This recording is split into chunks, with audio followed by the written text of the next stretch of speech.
Buenas noches, Dios les bendiga a todos. Reciban un cordial saludo de mi parte, de parte de mi esposa también, mis hijos. Les amamos, pueblo de Dios, y seguimos perseverando, siendo y haciendo iglesia en medio de estas circunstancias que vivimos. Dios es bueno, Dios es fiel y nos ha dejado su palabra, que es maravillosa para avivar nuestra vida, para fortalecernos, para guiarnos y para enseñarnos cómo conducirnos. Creemos que esta es la máxima autoridad para la vida del creyente. Amamos la palabra de Dios y por lo tanto promovemos su estudio.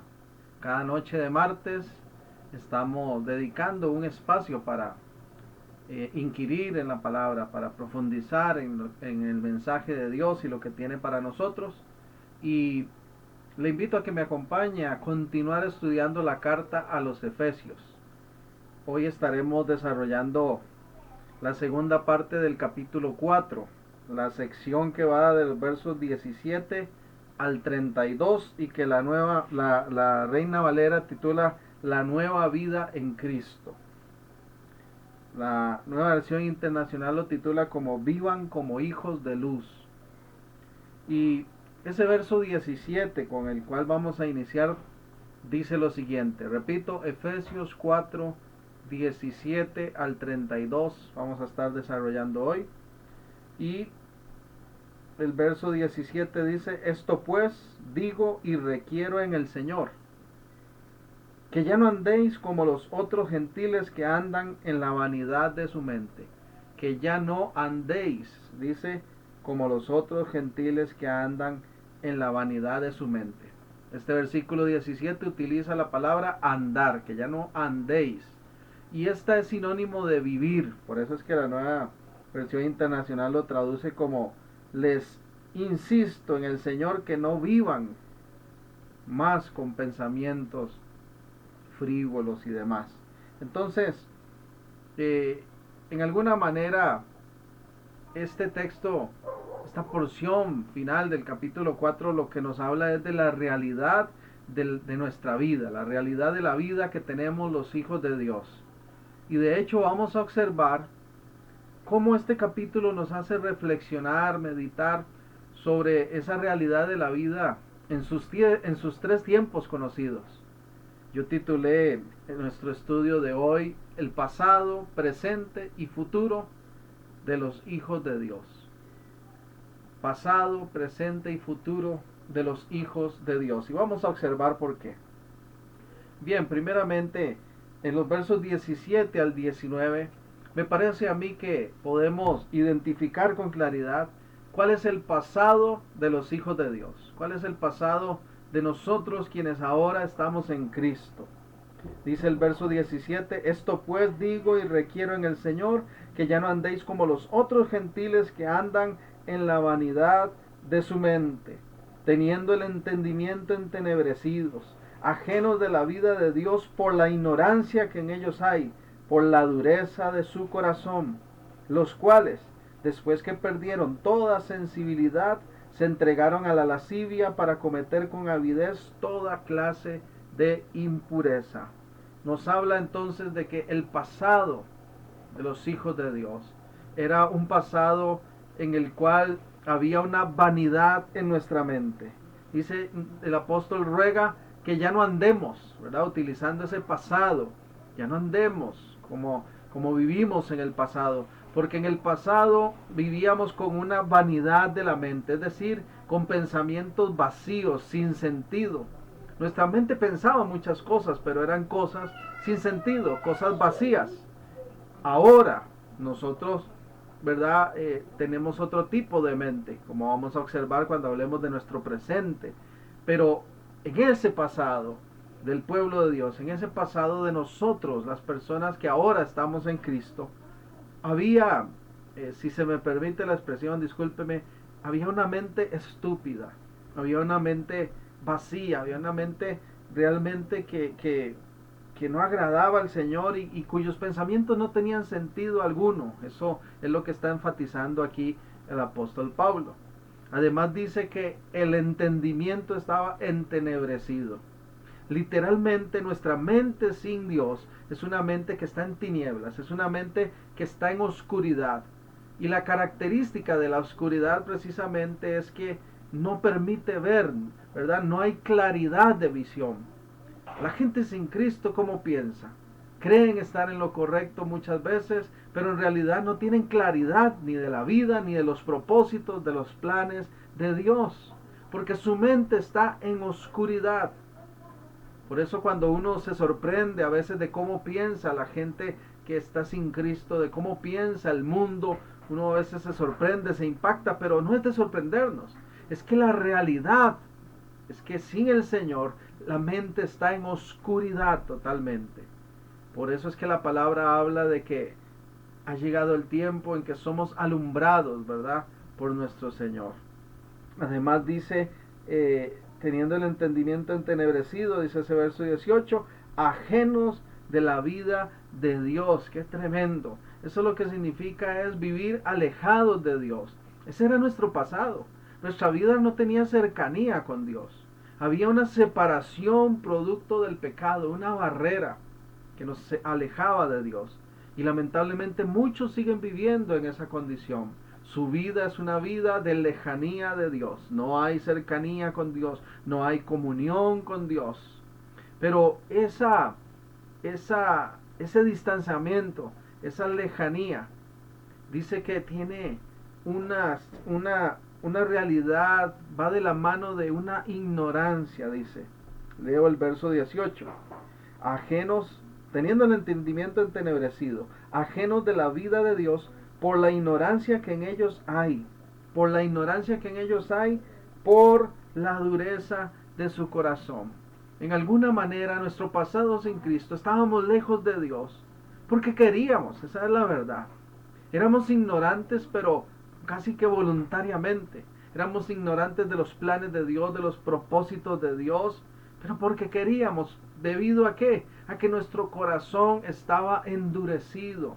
Y cuando se nos hablaba de santidad, y cuando se nos hablaba de rectitud, y cuando se nos hablaba de arrepentimiento y de la posibilidad de tener una nueva vida, una vida en cercanía con Dios, entonces respondíamos como ignorantes, como personas que no conocen la verdad, que no tienen claridad. ¿Por qué? Porque la dureza del corazón provoca esa ignorancia. Porque la dureza del corazón provoca esa lejanía, ese distanciamiento.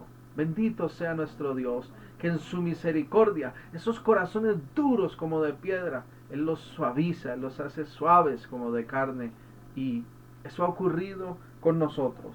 Pero en nuestro pasado, tal vez tú podrás reconocer que estás viendo esta enseñanza y puedes afirmar y decir, sí, qué duro que era, qué dura persona que era yo, qué duro mi corazón. ¿Por qué? Porque eso es vivir en ignorancia. Hay gente que sigue viviendo en la ignorancia, producto de la dureza de su corazón que viene como resultado de estar lejos de Dios. Es una cadena, ¿verdad? Eso va ligado. Si nos alejamos de Dios, vivimos en ignorancia. No conocemos todos los propósitos de Dios, ni sus planes para nuestra vida, ni para la humanidad. Y endurecemos más y más nuestro corazón contra Él. Nos ponemos duros cuando Dios quiere venir hacia nosotros llamándonos a un arrepentimiento. Pero también observamos cómo era el pasado de los hijos de Dios. Bueno, ya hemos dicho que vivíamos con una mente vacía, un entendimiento entenebrecido, una mente en oscuridad, había dureza del corazón, ¿verdad? Había ignorancia, vivíamos lejos de Dios. Pero también dice el verso 19, los cuales después que perdieron toda sensibilidad, y esa frase que se pierde la sensibilidad, la Nueva Versión Internacional lo traduce como han perdido toda vergüenza ya. Y es que, de verdad, nuestro pasado sin Cristo da vergüenza. Nuestra vida fuera de la voluntad de Dios da vergüenza. La vida de la humanidad sin Dios da vergüenza. La gente ha perdido la vergüenza. ¿Por qué? Porque viven ya tan habituados a estar lejos de Dios, tan habituados a vivir contrario a la luz, que no les da vergüenza ya el pecado, la maldad, que no les da vergüenza la desobediencia, que no les da vergüenza, no sienten nada, nada al estar haciendo lo malo. Yo recuerdo que hace algunos años, cuando yo estaba más pequeño, de vez en cuando uno observaba alguna persona que lamentablemente estaba esclava de un vicio, con un tarrito ahí de cemento oliendo, ¿verdad? Pero esas personas buscaban esconderse en algún espacio, ¿verdad? En algún rincón, que nadie los viera. Y hoy en día todo eso se va perdiendo. Hoy en día ya la gente saca su tubito y se hace su piedra ahí en la misma parada del bus, a la par de un centro comercial, a la salida de una escuela, porque la gente cuando se habitúa a lo malo pierde la vergüenza, pierde la vergüenza. Cae en una situación, dice este verso 19, perdieron toda sensibilidad, se entregaron a la lascivia para cometer con avidez toda clase de impureza. Oiga, qué tremendo. ¿Por qué?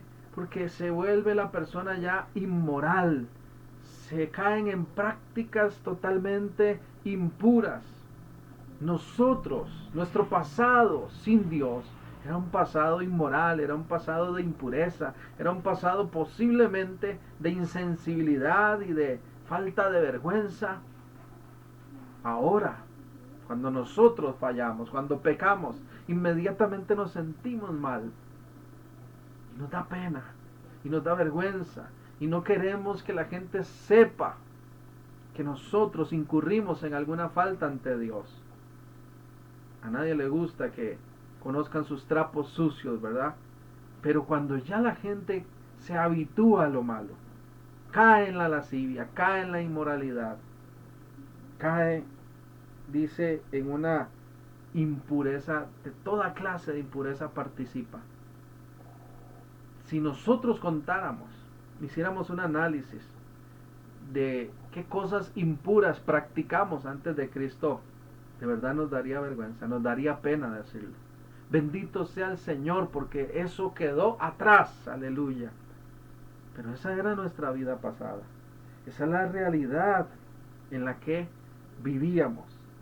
Sin embargo, dice el verso 20, estamos en Efesios 4:20, mas vosotros no habéis aprendido así de Cristo. Gloria sea al Señor. Antes de Cristo, el pasado de los hijos de Dios tenía esas características: vanidad de la mente, había entendimiento entenebrecido, mente en oscuridad, ignorancia de los planes y propósitos de Dios, teníamos una dureza del corazón que nos volvía insensibles a lo bueno, pero también nos hacía caer en actos vergonzosos, en actos impuros, en conductas y prácticas de lascivia, de inmoralidad, tantas cosas. Dice el mismo apóstol Pablo, pero en Gálatas, vamos a devolvernos un poquito hacia atrás, estamos en Efesios, nada más demos la vuelta ahí unas 3 páginas más o menos, y acompáñenme a observar lo que dijo el apóstol Pablo a los Gálatas. Efesios capítulo 4, Efesios capítulo 4 dice lo siguiente, perdón, capítulo 5, Gálatas capítulo 5. Vamos a volvernos un poquito a Gálatas capítulo 5. Dice el verso 16. Yo sé que vamos a identificarnos con estas cosas porque no nos son ajenas, no nos son desconocidas. Dice Gálatas 5:16. Digo pues, andad en el Espíritu y no satisfagáis los deseos de la carne, porque el deseo de la carne es contra el Espíritu y el del Espíritu es contra la carne, y estos dos se oponen entre sí para que no hagáis lo que quisierais. Pero si sois guiados por el Espíritu, no estás bajo la ley. Y manifiestas son las obras de la carne, que son adulterio, fornicación, inmundicia, lascivia, idolatría, hechicerías, enemistades, pleitos, celos, iras, contiendas, disensiones, herejías, envidias, homicidios, borracheras, orgías y cosas semejantes a estas, acerca de las cuales os amonesto, como ya lo he dicho antes, que los que practican tales cosas, oiga esto, no heredarán el reino de Dios. No heredarán el reino de Dios. Este tipo de vida en la que estuvimos en el pasado, bendito sea el Señor que ahora podemos decir pasado, ese tipo de vida con todas estas prácticas, con toda esa manifestación de obras carnales y pecaminosas, ese tipo de vida solo tiene un resultado: quedar fuera del reino. Así de fuerte, quedar fuera del reino de Dios. Dice que los que practican tales cosas no heredarán el reino de Dios. Así que cuando estuvimos ahí, estábamos corriendo un riesgo terrible. Y quienes aún están ahí, quienes aún practican esas obras de la carne, quienes aún viven con esa vanidad en su mente, quienes aún endurecen su corazón, quienes aún practican la inmoralidad y la impureza y se han vuelto ya desvergonzados de sus malas acciones, se están perdiendo de ser parte del reino de Dios, ciudadanos del reino de Dios.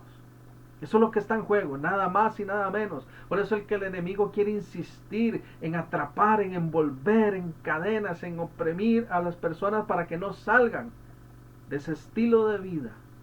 Pero Cristo vino a buscar lo que se había perdido, bendito sea su nombre. Y entonces ahora sí podemos hablar de un presente de los hijos de Dios. En el pasado quizás vivimos muchas de esas cosas, pero ahora volviendo a Efesios 4, nos dice además el verso 20, mas vosotros no habéis aprendido así de Cristo. Observemos eso con detenimiento. Mas vosotros no habéis aprendido así de Cristo, dice el verso 20. Entonces, ¿qué fue lo que aprendimos de Cristo? Por supuesto que Cristo no nos enseñó a vivir en inmoralidad. Cristo no nos enseñó a vivir en la vanidad de la mente, ni en la dureza del corazón, ni en la impureza, ni en la lascivia, ni nada de eso. ¿Qué aprendimos de Cristo entonces? Dice el verso 21. Si en verdad le habéis oído y habéis sido por él enseñados conforme a la verdad que está en Jesús. Si de verdad le escuchamos, si de verdad recibimos su mensaje, si de verdad aceptamos su voluntad y nos arrepentimos y nos humillamos y vinimos a Él, ahora tenemos una vida presente que es diferente, totalmente contraria a esa vida pasada. De eso es lo que nos van a hablar estos versos entonces siguientes, del 20 al 24. Dice así: mas vosotros no habéis aprendido así de Cristo, si en verdad le habéis oído y habéis sido por él enseñados conforme a la verdad que está en Jesús, en cuanto a la pasada manera de vivir, despojados del viejo hombre, que está viciado conforme a los deseos engañosos, y renovados en el espíritu de vuestra mente, y vestidos del nuevo hombre, creado según Dios, en la justicia, en la santidad y en la verdad. Quiero que observe conmigo esos verbos, esas acciones que aparecen ahí. Despojados, dice. Dice también renovados. Dice también vestirse, renovarse, despojarse. A veces cometemos el error de que vemos este tipo de palabras, este tipo de versículos, estas acciones, y pensamos en cosas que tienen que ocurrir a futuro. Y ojo que estoy incluyendo estos versículos en lo que yo considero el presente de los hijos de Dios. ¿Por qué el presente? Porque el mismo texto nos dice que no aprendimos así de Cristo. Ya nosotros fuimos enseñados por Cristo. Ya tuvimos nuestro encuentro personal con Él. Entonces estos versículos reflejan lo que ha ocurrido en nuestras vidas hoy, lo que somos hoy en Cristo. No lo que tenemos que tratar de ser allá más adelante, no, lo que ya somos por su gracia, por su misericordia, por su bondad. O sea, lo que quiero que percibamos es que lo que está diciendo el apóstol Pablo es que a través de la vida de Cristo, que a través de la enseñanza que nos dio Cristo, que a través de la obra de Cristo, de su accionar por medio del Espíritu Santo en nosotros, el venir a Él, ¿qué significó? ¿Qué significó venir a Cristo para nosotros? ¿Qué significó ser instruidos, enseñados por Cristo? Bueno, significó, dice el verso 22, haber sido despojados. Despojarnos, que quiere decir sacar por completo, ¿verdad? Eso es despojarse, sacar por completo de nuestras vidas el viejo hombre. El hombre que estaba muerto en delitos, en pecados. Ya en nuestro presente ese hombre no existe. Ya tenemos que nosotros entender, vernos a nosotros mismos como hijos de Dios, que fuimos ya despojados de ese viejo hombre. No como algo que ocurrirá más adelante, no.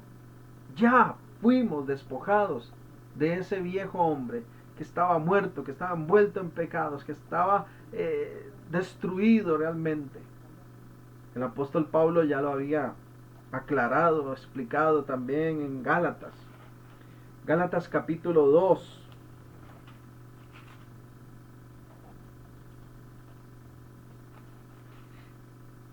Vamos a observar aquí.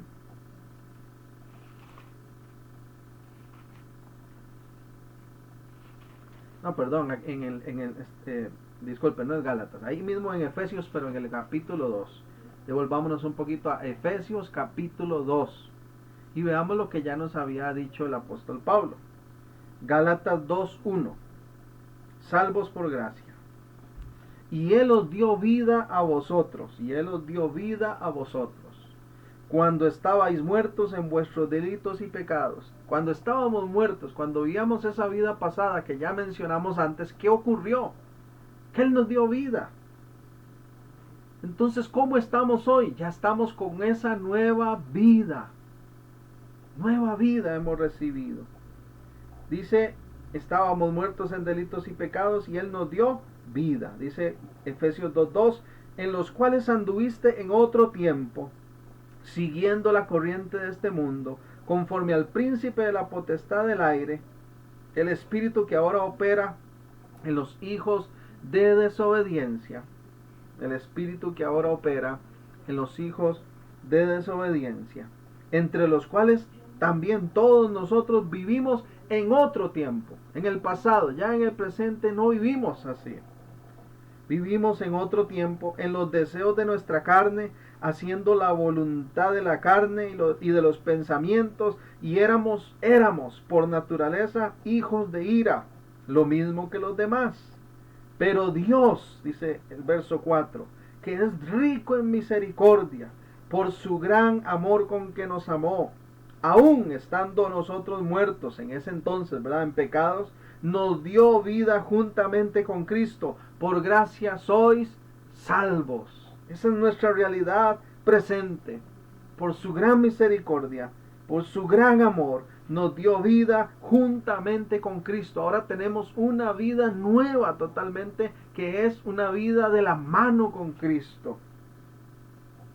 Y juntamente con Él, dice el verso 6, nos resucitó y asimismo nos hizo sentar en los lugares celestiales con Cristo Jesús, para mostrar en los siglos venideros abundantes riquezas de su gracia en su bondad para con nosotros en Cristo Jesús. Aleluya. La realidad presente, la vida presente de los hijos de Dios, ¿cuál es? Que tenemos una nueva vida en Cristo, que ahora vivimos juntamente con Cristo resucitados, que tenemos acceso a toda esa gracia, esa bondad, esa misericordia y a esa plenitud de Dios en su presencia. Dice que con Él podemos tener esa libertad de sentarnos en los lugares celestiales con Cristo.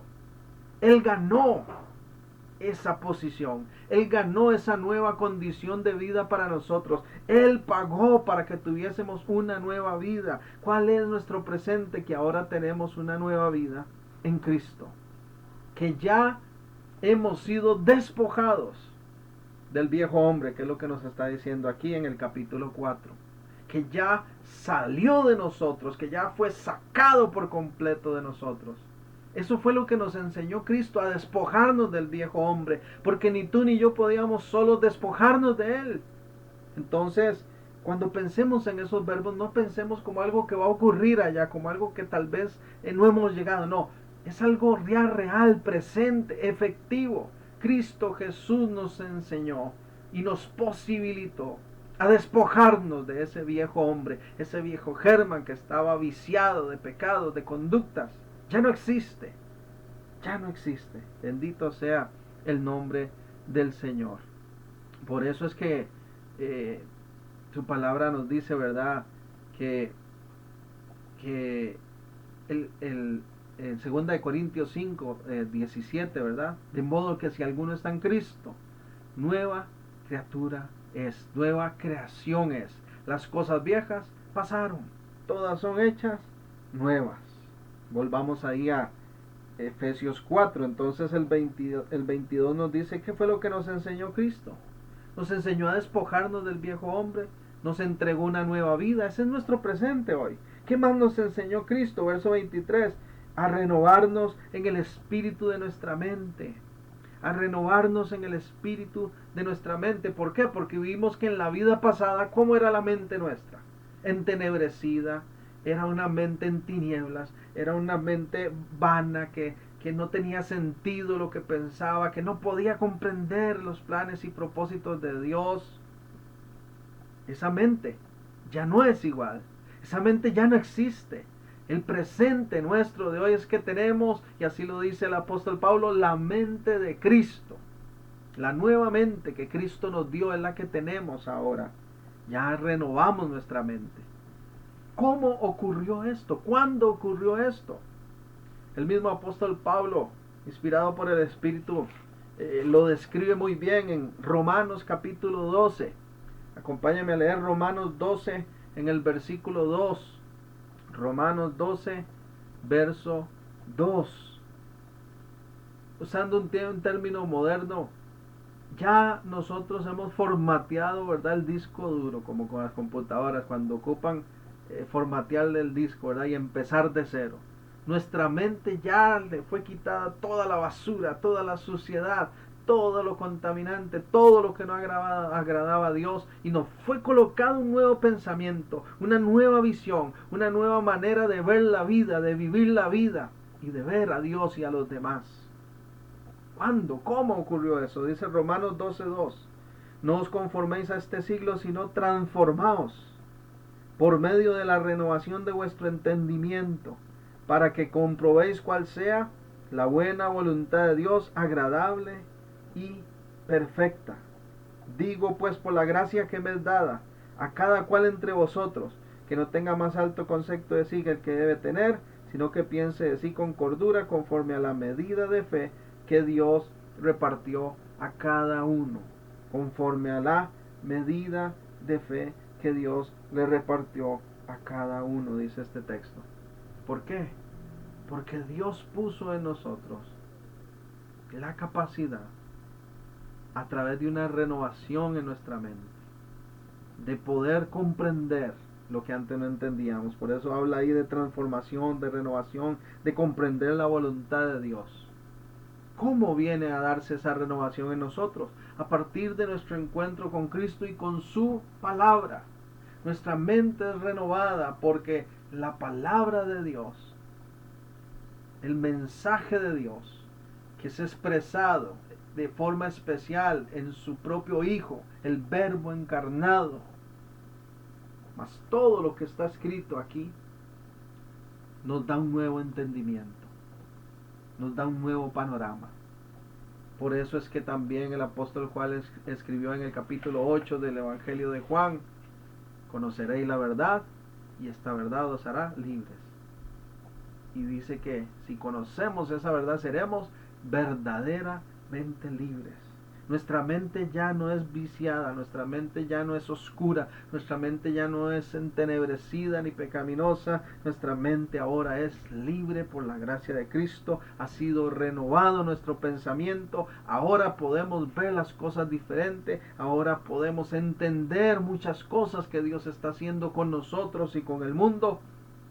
Esa es la realidad presente que por la gracia de Dios podemos hoy estar viviendo de parte de nuestro Señor.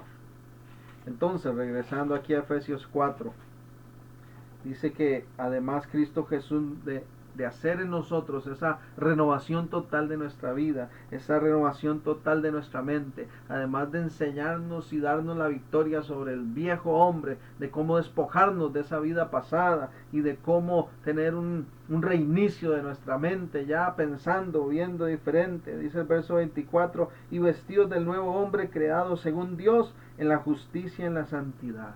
¿Qué más nos enseñó Cristo? Nos enseñó a vestirnos, a tener ahora un nuevo ropaje, ¿verdad? Usa ese ejemplo, a ponernos una ropa diferente, que es una ropa ahora de santidad, a tener una conducta, una moralidad, un accionar de vida, que es, dice, según Dios, creado según Dios, en la justicia, la santidad de la verdad. Eso, todo eso, es nuestra realidad presente en Cristo. No tenemos que pensar que esa nueva ropa, esa nueva vestidura, esa nueva conducta, ese nuevo ser que yo soy y que hago ahora, esa nueva presentación de mi vida, está muy lejana aún. No, eso lo hizo Cristo ya.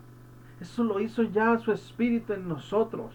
Esa es la característica de una nueva vida. ¿Qué es realmente tener una nueva vida en Cristo? Es haber sido despojado del viejo hombre, es haber sido renovado en nuestra mente, ¿verdad? En el espíritu de nuestra mente, y es tener un nuevo vestido, una nueva cara que dar al mundo, una nueva presentación ante Dios, que es rectitud, que es justicia, que es santidad. Todo eso ha hecho Dios en nosotros. Todo eso ganó Cristo por ti y para mí también. Todo eso opera en nosotros por el Espíritu Santo hoy, la realidad presente de los hijos de Dios. Pero también quiero que observemos entonces ya con una mente a futuro. ¿Cuál es la vida a futuro de los hijos de Dios? No pensando, ¿verdad?, como algo lejano que está allá que yo quiero alcanzar. No lo quiero que lo visualicemos así, por favor. Entiéndame, lo que quiero dar a entender es, cuando digo a futuro, es qué clase de vida nos aguarda por delante. ¿Qué clase de vida nos aguarda por delante? ¿Qué tenemos por delante en nuestra vida? ¿Qué viene para nosotros? ¿Cómo respondemos a eso que está por delante para nosotros? Bueno, respondemos según lo que ya hemos recibido en Cristo, según lo que ya somos en Cristo. Por eso es que el verso 25 en adelante me parece a mí que resume el futuro de los hijos de Dios en el sentido de la conducta, la vivencia, la manera de vivir de aquí en adelante, cómo debe ser. Dice el verso 25, por lo cual, desechando la mentira, hablad verdad cada uno con su prójimo, porque somos miembros los unos de los otros. Esta nueva vida en Cristo, que ya es real para mí, ¿cómo la tengo que seguir manifestando a futuro, mañana, pasado, de aquí en adelante? ¿Qué tiene que ver el mundo en mí? ¿Qué debo reflejar? ¿Qué debo testificar? Bueno, dice que el futuro de los hijos de Dios está marcado por un vocabulario de verdad. El Hijo de Dios habla verdad. El Hijo de Dios no practica la mentira. Ha desechado la mentira. No le interesa la mentira. La mentira es algo que Dios aborrece. En Proverbios capítulo 6,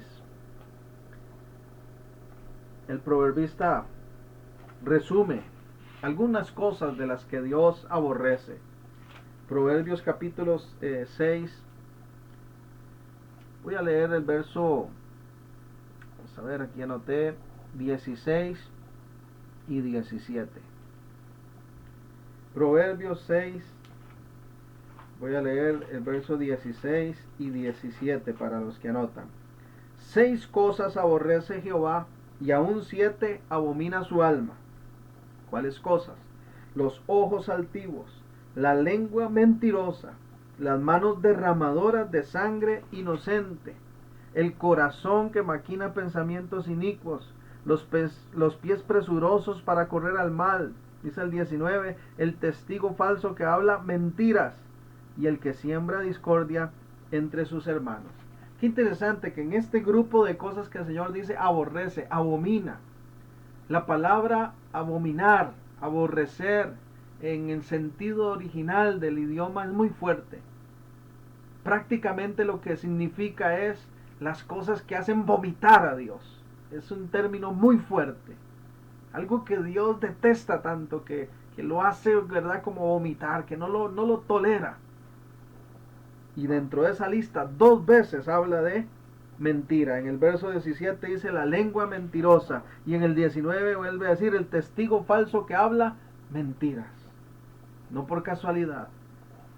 2 veces en esa lista de 7 cosas es mencionada la mentira. Si vamos al Nuevo Testamento y si observamos al final de la escritura, en el mismo libro de Apocalipsis, vea lo que dice Apocalipsis 21:8. Apocalipsis 21:8.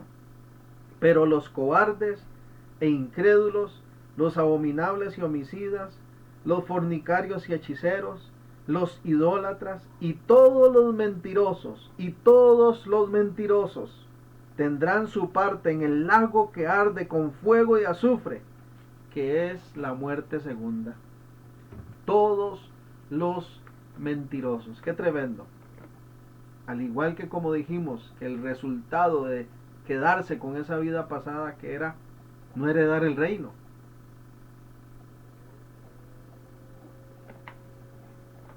Practicar, vivir un estilo de vida lleno de mentiras es algo que Dios aborrece, al punto que forma parte de su juicio final.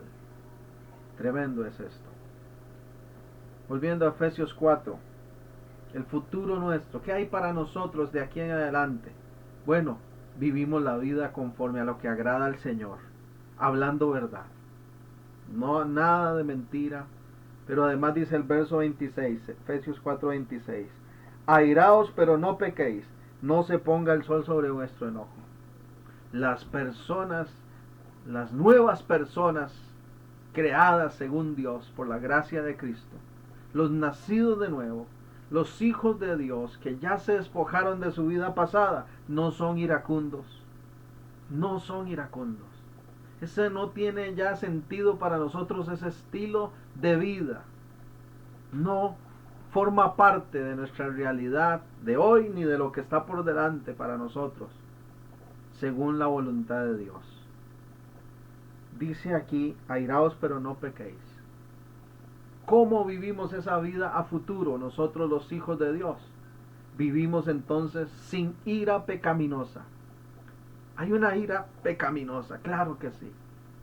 Por eso el texto dice, airaos, pero no pequéis. No se ponga el sol sobre vuestro enojo.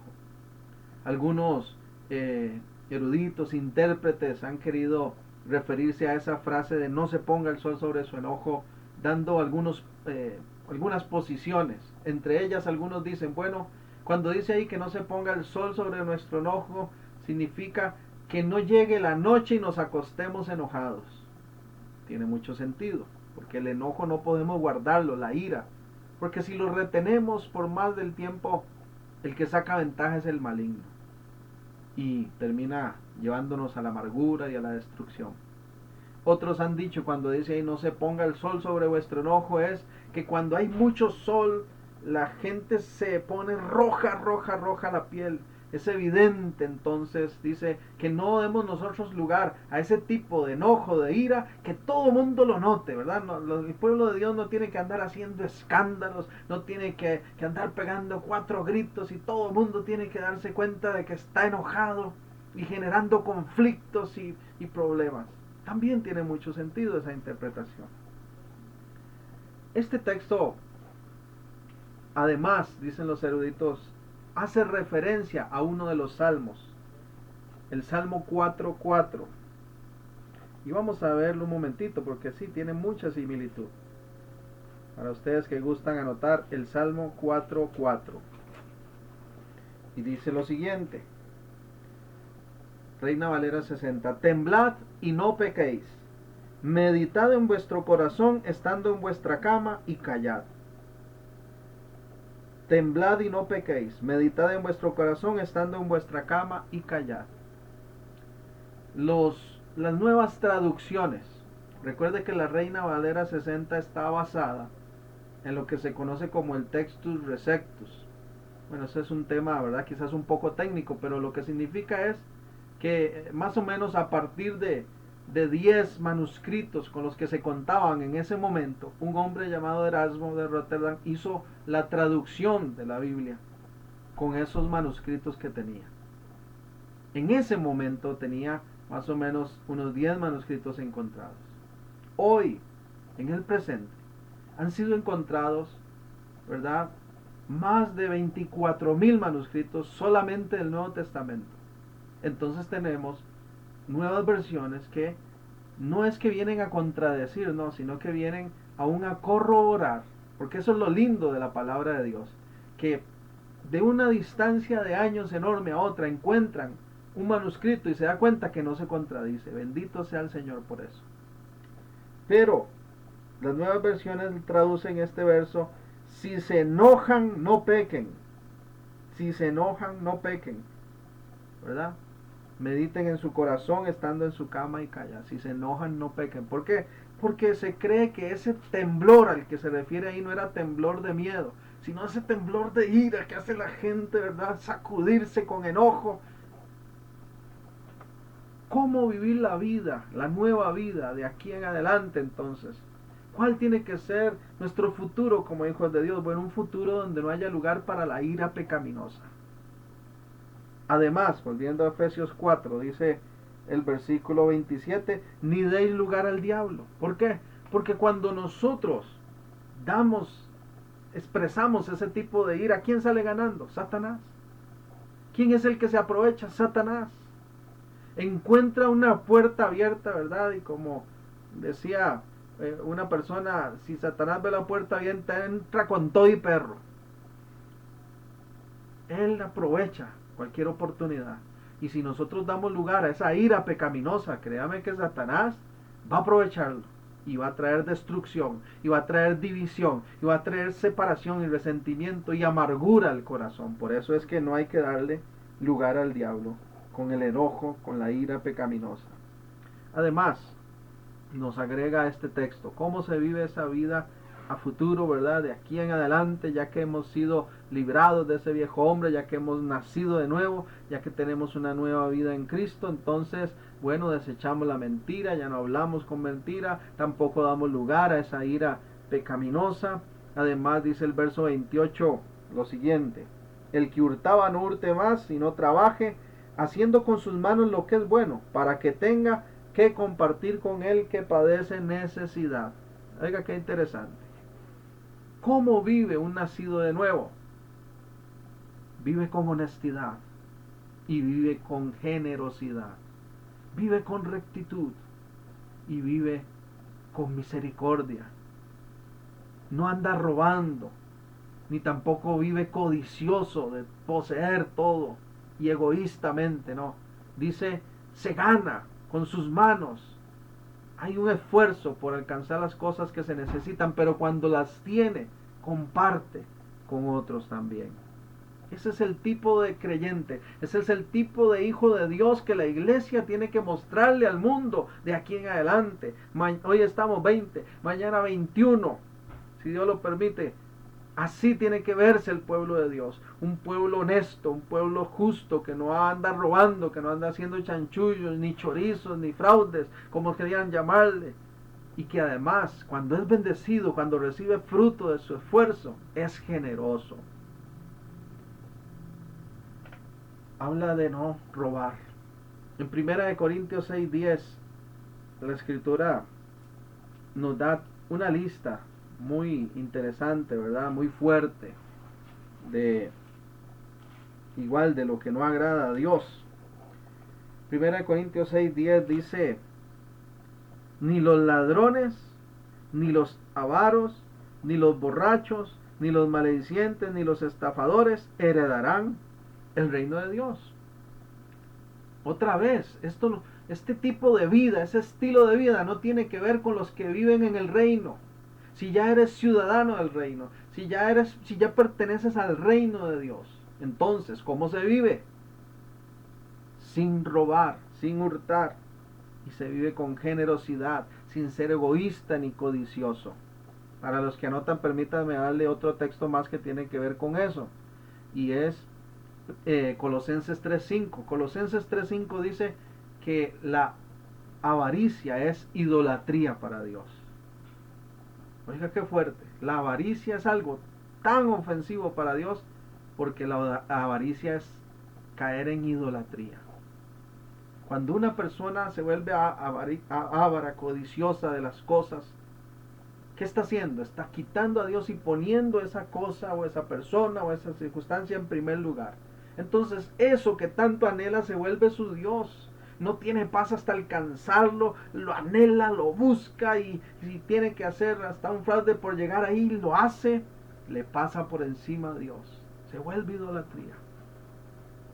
Eso no es vida, ni presente ni futura del pueblo de Dios. ¿Eso de qué era? Del viejo hombre que ya quedó superado por la gracia de Cristo.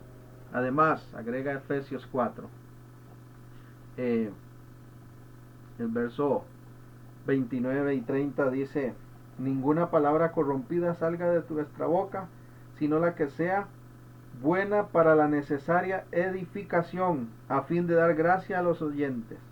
Y no contristéis al Espíritu Santo de Dios, con el cual fuisteis sellados para el día de la redención. Permítame enfatizar aquí en algo.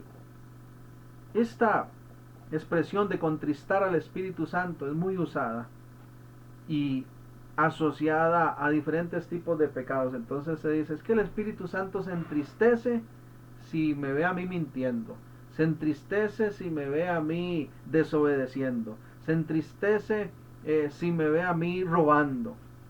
Y todo eso está bien, claro que el Espíritu Santo se duele cuando hay desobediencia. Pero todo el contexto de estos versículos, ¿de qué está hablando? De las relaciones con los demás. De que dicen, no mienta a otros, no le robe a otros, sea generoso, no se llene de ira hacia los demás, ¿verdad? Todo ese contexto hacia los demás, de las relaciones hacia los demás. El Espíritu Santo se entristece, se contrista, se entristece cuando ve que esa relación, que esa armonía, que ese vínculo se ve afectado por egoísmos, por rencores, por diferentes tipos de acciones. Por eso dice, no contristéis al Espíritu Santo. Yo ponía un ejemplo, creo que la semana anterior, de que muchas veces, lamentablemente, el Espíritu Santo está como un niño regañado en la esquina. Ve la gente peleándose entre sí, ve la iglesia dividiéndose, ve los hermanos atacándose, destruyéndose, mordiéndose unos a otros, y quiere entrar, quiere traer paz, quiere mediar en la conversación, y no le dejan, no se lo permiten. Entonces está triste, porque él quiere hacer, pero no puede. La nueva vida nuestra es una vida que es gobernada por el Espíritu. Y en vez de entristecerle con acciones egoístas y rencorosas y rivalidades y prejuicios, más bien alegramos el corazón de Dios y alegramos al Espíritu Santo, porque vivimos en armonía, en amor. Jesús lo dijo también, que si permanecemos en Él, tenemos que permanecer en amor y amarnos unos a los otros. El Evangelio de Juan dice el capítulo 13. El Evangelio de Juan dice, Juan 13:34. Un mandamiento nuevo os doy. Juan 13:34. Un mandamiento nuevo os doy, que os améis unos a otros, como yo os he amado, que también os améis unos a otros. Un énfasis en el amor los unos a los otros. Agrega el verso 31. Ya vamos finalizando el capítulo. Efesios 4:31. Quítese de vosotros toda amargura, enojo, ira, gritería, maledicencia, toda malicia. Vea qué listón.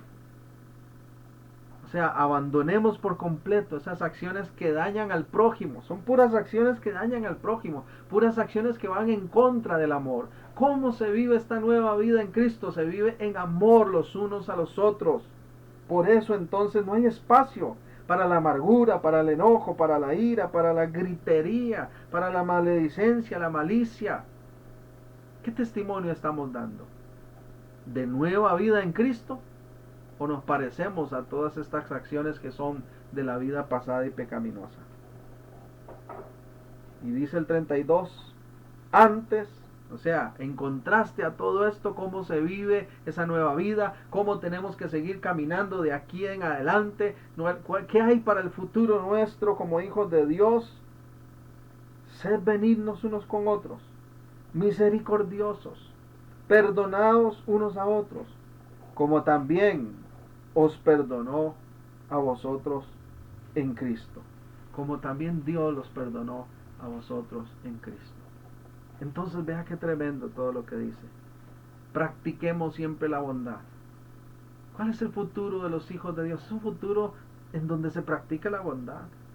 Es una vida de misericordia, sin importar el paso del tiempo. Hay gente que dice, es que yo me he ido volviendo duro, la gente me ha hecho duro, me he desilusionado de las personas, entonces yo ahora ya no quiero nada con las personas. No, todo lo contrario, si eres nacido de nuevo, si eres nueva criatura, tienes que crecer, tenemos que crecer en amor, en misericordia, en acciones de bondad, en perdón como Cristo nos perdona, como Él quiere que vivamos. En otras palabras, ¿cuál es el futuro de los hijos de Dios? Es un futuro que se vive una vida conforme al carácter de Cristo. Conforme al carácter de Cristo. Y con esto termino.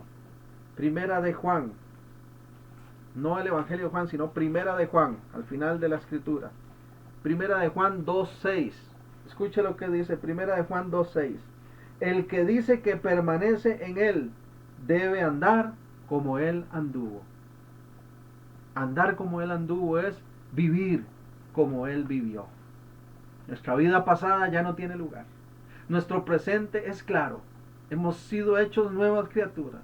Tenemos una nueva vida en Cristo. Ya nos despojamos de ese viejo hombre. Ya nuestra mente está renovada. Ya estamos vestidos de amor y de todas las cosas que agradan al Señor. Y eso tenemos que seguirlo haciendo en adelante, a futuro. Tenemos que seguir testificando al mundo cómo vive un verdadero hijo, una verdadera hija de Dios. Y te animo a que lo sigas haciendo. Espero que haya sido bendición nuestro estudio de hoy. Nos vemos Dios mediante más adelante para seguir compartiendo de su palabra. Bendiciones.